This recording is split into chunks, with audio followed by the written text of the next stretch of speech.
Impressionante o que a China fez nos últimos 30 anos. Isso tudo sob o governo autoritário do partido único que tem na China, o Partido Comunista Chinês. Em primeiro lugar, é preciso deixar claríssimo. Fora o nome, de comunista não tem mais absolutamente nada. Não dá para se prender só a nomes. Se fosse isso, o Partido Nazista também tinha a palavra socialista no nome, então seria considerado socialista, porque tinha essa palavra. Não dá para seguir esse tipo de coisa. Na China, os caras sim eram comunistas durante as primeiras décadas e até um pouco depois da morte do Mao Tse-tung, o primeiro líder comunista chinês. E o país passou por miséria e desgraça uma atrás da outra, com a morte de dezenas de milhões de pessoas de fome e devastação econômica. Mas depois da morte de Mao Tse-tung, veio um novo líder chamado Deng Xiaoping, com o lema "enriquecer é glorioso". Ele viu que o comunismo não dava certo em lugar nenhum e começou a desmontar esse sistema e começar a liberar algumas áreas da China para serem capitalistas. Viu na hora que funcionava bem, e aí liberaram geral. Assim, a partir desse momento, a China teve o maior milagre econômico da história humana. Se tornou rapidamente de um país pobre na maior potência do mundo medida pelo poder econômico de compra e continua crescendo mais rápido do que o resto do planeta. Agora, uma coisa são os gráficos e números, e outra coisa é vir aqui na China anualmente durante 20 anos, como eu tenho feito, e ver na real como as coisas funcionam e evoluem. É incrível que a cada ano parece que o país deu realmente um salto para frente.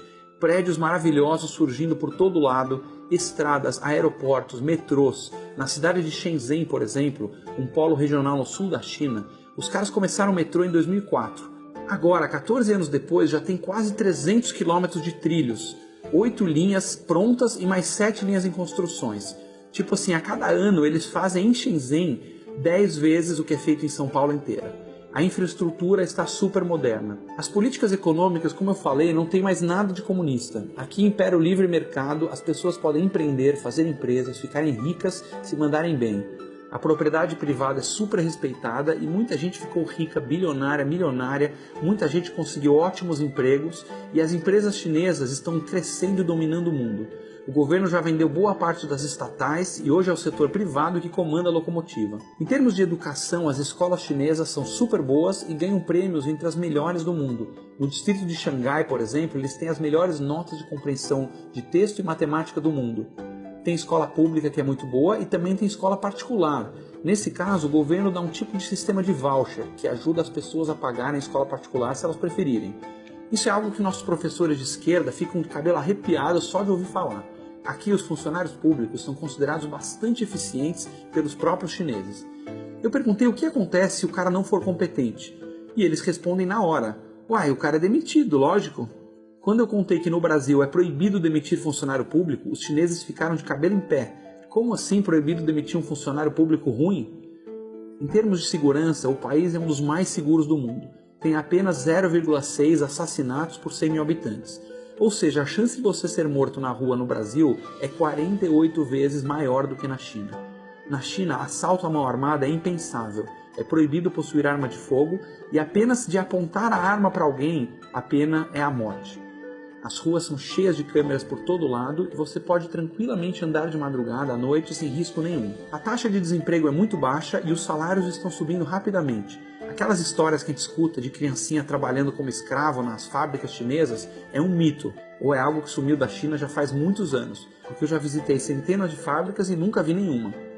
Hoje, um operário chinês ganha um salário parecido com o brasileiro e, considerando que ele recebe serviços públicos melhores e que as coisas para se comprar são muito mais baratas na China do que no Brasil, então a gente pode dizer com certeza que o padrão de vida do operário é muito melhor na China. Os chineses estão ganhando mercado porque eles são bons, porque eles são bem treinados, porque eles são eficientes. Aquela história de salário de escravo é só conversa para boi dormir, para a gente não se sentir tão inferior e tão deixado para trás. Esse crescimento econômico astronômico da China veio muito rápido e puxado por um custo ambiental muito grande. A poluição vinha muito forte na China e tinha cidades realmente cobertas de nevoeiro. Mas até aqui a gente tem que reconhecer que eles estão mandando bem.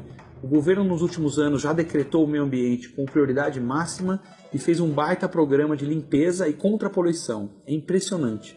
Eu estive em Beijing em abril de 2017 e vi o famoso ar preto poluído da capital. Hoje, 18 meses depois, somente 18 meses, os caras já melhoraram muito. A cidade está cheia de áreas verdes, o céu já está azul, coisa que não se via antes. Em toda a China estão fazendo reflorestamento e trocando indústrias sujas por energia limpa. Não estamos aqui endeusando a China e nem puxando o saco. Eles têm muitos problemas e não estamos aqui elogiando o autoritarismo e a falta de democracia, que no caso da cultura da China especificamente talvez faça sentido, especialmente para um país que ainda era muito pobre e está em processo de desenvolvimento. Para um país rico e desenvolvido como na Europa, Estados Unidos, Japão, Austrália, não faz sentido esse modelo.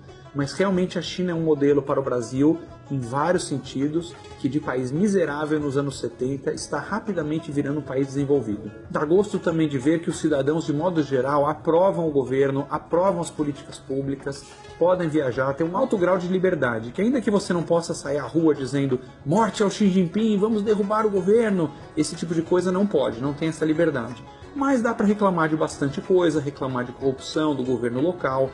Existe um grau de liberdade bastante grande e não dá para dizer que a China é uma ditadura zona daquelas que a gente tem nas caricaturas.